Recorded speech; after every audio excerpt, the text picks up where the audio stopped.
Hello, I am Eric. Welcome back to another episode of From Prison to the Streets. I did 11 years in prison. A lot of you already know that. Today we are talking about cell warriors.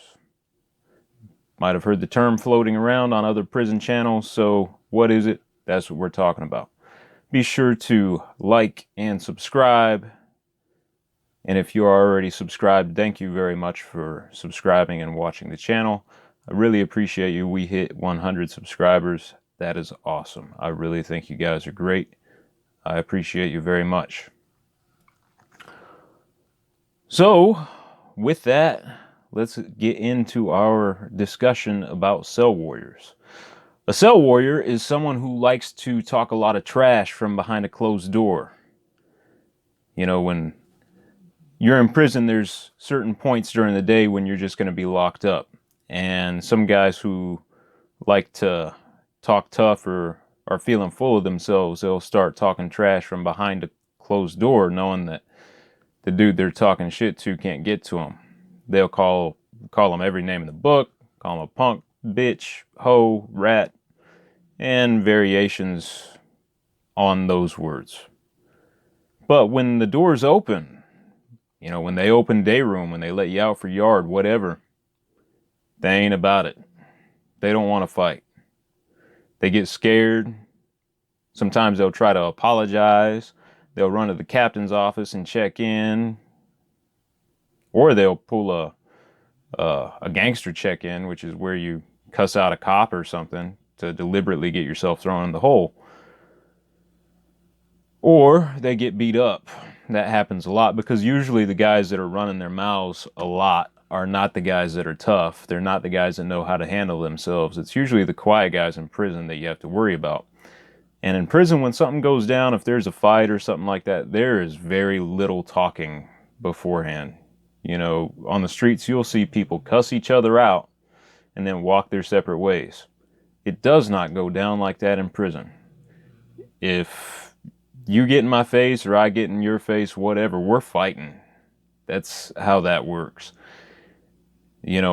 That's, you just don't run your mouth in prison if you're not willing to fight. Because if you run your mouth, you're hit like good weed. It's going down.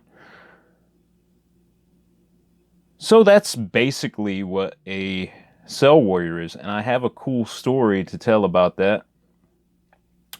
But before I get into that, let me talk a little bit about something that I found on the streets that is very similar to a cell warrior, and that is a keyboard warrior. Call them a keyboard warrior or an internet troll or whatever. Someone who doesn't have much of a life.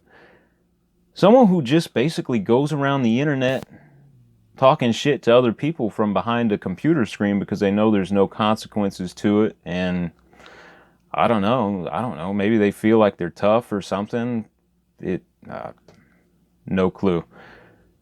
But I've run into people like that. When I first got out, especially, I didn't understand how social media worked. I would see people talking all sorts of craziness on Facebook or the YouTube comment section. I've seen stuff on Reddit, whatever. And some people are just dead set on being disagreeable. I guess that would be the nicest term that I can use. And when I first got out, I thought people were genuinely just being disrespectful. And I think I got banned from YouTube for a while. Not very long, but because some dude was talking trash. Being fresh out of prison, I was still institutionalized. Spent all my adult life in prison. And so I felt, oh man, this dude's calling me out. Let's go. What's up? And so I said, all right, well, get my contact info. Let's have a get together. Whatever problems you have, we can square up and we can get it handled. Let's fight. Let's throw down. I can scrap. I damn well better be able to scrap after going to prison when I was 17. But, anymore, like just recently, I had someone subscribe to the channel solely for the purpose of going to my videos and, I don't know, just being disrespectful and trying to start shit. But, I try to keep my channel positive. And this is basically what you got to do. I mean, if you know what you're capable of, you don't have nothing to prove to nobody. I mean, I know that the people who hate on me aren't going to show up at my house. That would be a bad idea. They're not about that. So when you meet someone who's disagreeable or someone who's contentious and want to stir up conflict, fuck them. They ain't going to do nothing. That's the way I see it. You ain't going to do nothing and you can't whoop me, so whatever. And I really owe it to all of my subscribers to stay positive on this channel. I really enjoy you guys. I really appreciate you. And so when I see something like that, I just block the people from the channel. We're not trying to have a bunch of contention and conflict and negativity on here. I've been in the hole. I've been in prison. I've been in fights, beat people up, been beat up. That's not where it's at, man. It really isn't. Find something positive in your life every day to be grateful for. Find something positive you can do with yourself. Find something positive you can do for someone else. That's what it's all about. Man, we're in the middle of a pandemic. People are trying to tear each other down and be negative. Man, get out of here with that. Get out of here with that.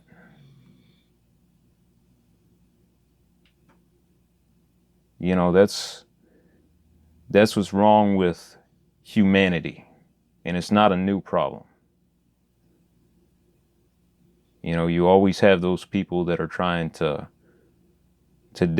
tear down something when the person that you're tearing down is your fellow man, your fellow human being. We can do a hell of a lot more together, helping each other, than we can disrespecting each other or trying to be contentious. And that's coming from someone who shot another man. Someone who has blood on his hands that he can't ever wash off. And I mean that with my whole heart. I ain't got nothing to prove to nobody. So, on to my funny story about cell warriors. There's this guy named Tick Tock. I have no problem putting Tick Tock on blast. He was a cell warrior. It's not his real name, clearly. And there was another dude named Casper. Casper was my homeboy. He was GD. And he was a white boy GD, but he was a GD. And Casper was real quiet, done a lot of time. I think he had over a decade that he had served when I met him. We were in the mental health unit in Lansing, and this dude, Tick Tock, he was 6'5" and loud. Like, he thought that he was the baddest dude on the run, and he was not the baddest dude on the run. I don't even know what he was in prison for, nothing serious. And he was in his cell one day and he called Casper a bitch. And that's just one of those words that you don't throw around in prison, unless you're willing to fight. Like, if you want somebody to fight, you call them a bitch. They're probably going to fight you. They better, because prison runs on respect. If you let someone treat you like that, you don't have any self-respect. And people are going to see that, and then they think that they can disrespect you. Tick Tock called Casper a bitch. Casper said, all right, well, we'll see about that when they pop these doors for showers tonight. That's all Casper said, went back to his cell. Tick Tock resumed his conversation that he was having with his neighbor. Forgot all about it. They didn't run showers till like 10:30 or 11 at night. And the cells in that cell house were kind of old school. It was built in the 1860s. And so you had those big iron bars across the front of your cell and the doors that were on a electronic locking mechanism. You know, a turnkey at the front of the run would operate the control box and open up blocks of cells at a time because there's only so many people that can fit in the shower at once, like 10 people, I think. And so they'd run 10 doors at once. Where we were at, we were in the Max in Lansing. And so it was all single man cells. And, you know, so 10 guys at a time. They'd open 10 doors at a time. Then those dudes run down to the shower. Then you got 10 minutes to shower. Water's going off in 10 minutes, whether you still got suds on you or not.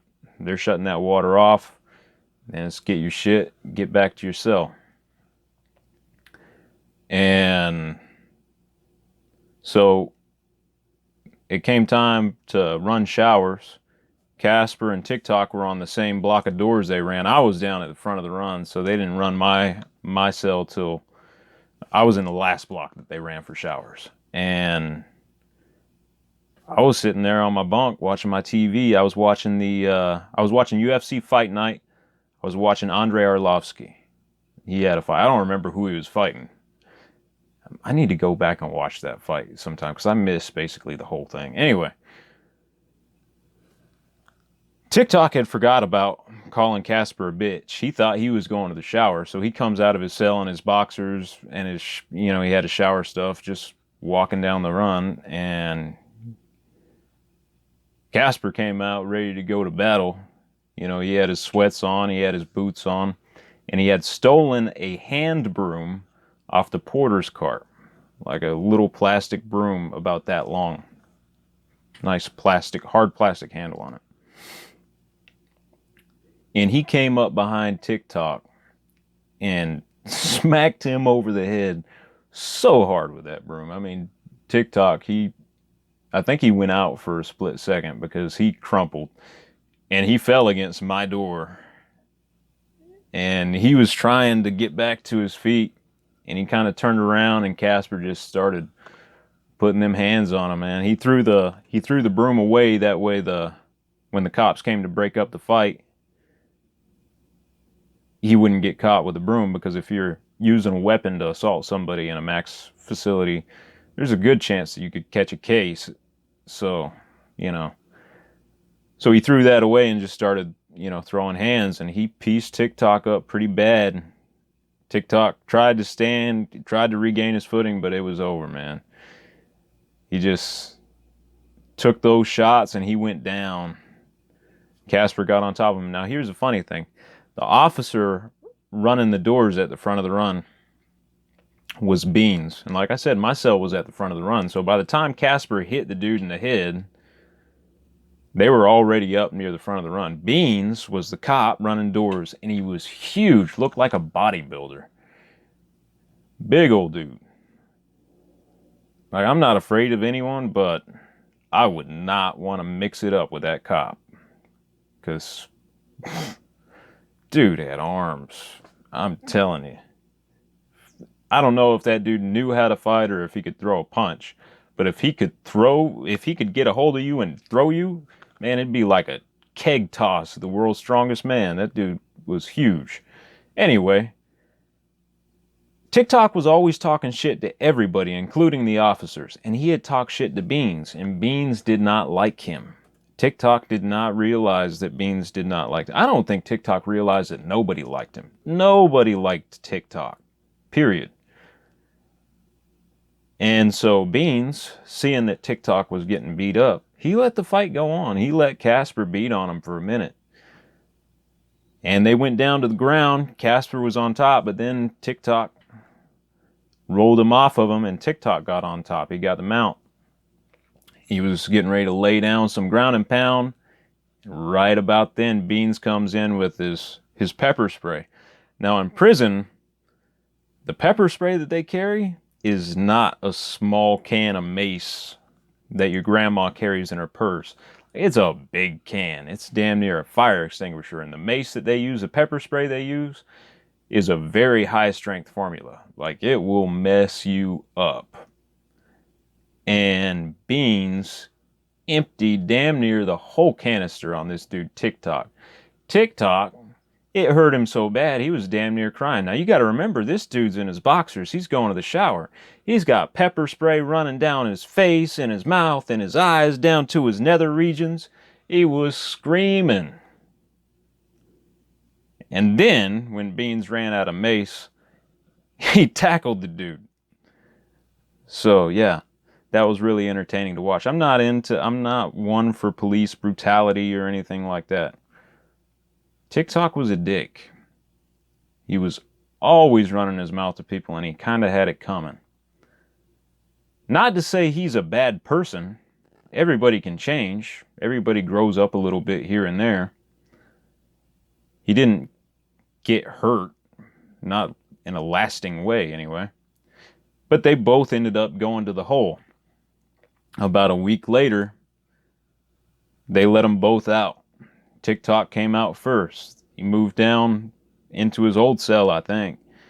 And he immediately started talking shit. He said, man, they better not move Casper down here. If they do, I'm going to beat his ass. I'm going to stab him. I'm going to hit him with a lock. He ain't nothing but a bitch. About 2-3 hours later, Casper got out of the hole. And they moved him like 2 doors down from Tick Tock. Everything on the run went quiet. Now you remember, we all have the iron bars in front of our cells, so you can talk from cell to cell. People yell at each other down the run. It's always loud, constantly. And everything was dead quiet because we were all listening. We were all tuned in for the entertainment. We call it Lansing radio or run radio. It's our source of entertainment, listening to what's happening on the run. But it was like 5 minutes after Casper got in, they shut the door behind him. They're both, once again, locked in their cells. And Tick Tock says, hey, Casper? Casper said, yeah, what's up, Tick Tock? He said, hey, man, I'm real sorry. I don't want us to have any problems, man. And Casper said, yeah, it's cool, man. Talking all that shit. And then he got nice when Casper actually moved back down on the run. Perfect example of what a cell warrior does. Anyway, I hope you enjoyed the video. I enjoyed you watching. I enjoy having you guys here. I really appreciate you guys. Thanks for tuning in. Thank you for stopping by. I got more stuff coming. Last few days, my fiance's birthday was this weekend, so I'm trying to spend time with her and have some fun and just hang out and get some quality time together. But I thought I'd make this video before I start going and grilling burgers for the cookout. So thank you guys. I will catch you all later. I'm Eric. This is From Prison to the Streets. I'll see you next time.